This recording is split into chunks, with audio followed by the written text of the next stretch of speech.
Xo'p, uni tushundinglar. Endi biz narxlar haqida gapiramiz. Bu yerda dollar и yuanda narxlar ko'rsatilgan bo'ladi. Masalan, mana shu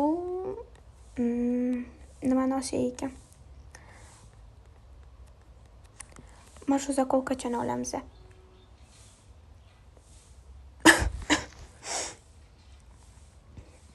Xo'p.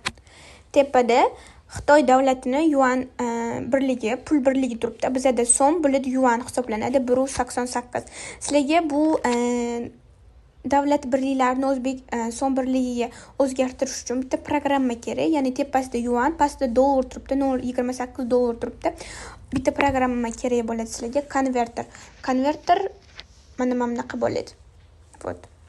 Konverterda xohlagan davlatinglarni, shu yerda bor hamma davlatda pul birligini o'zbek so'miga o'zgartirsanglar bo'ladi. Masalan, men hozir Xitoy kerak menga. Mana Xitoy davlatini bayrog'ini tanladim. Xitoy yuani. Xo'p, bizga 1.88 kerak.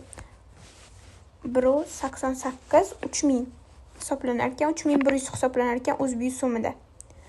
Endi bizga dollar kerak. AQSh dollari. AQSh dollari 0.28 chiqadi.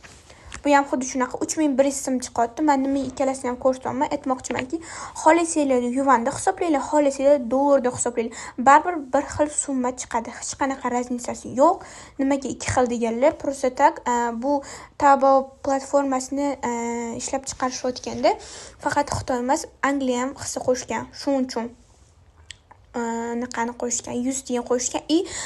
Hozirgi kunda dollar juda ham ko'p mamlakatlarda ishlatiladi. Shuning uchun ham bu yerga qo'shilgan. Narxlarini shunaqa hisoblasanglar bo'ladi. Narx borasida shularni gapirmoqchi edim.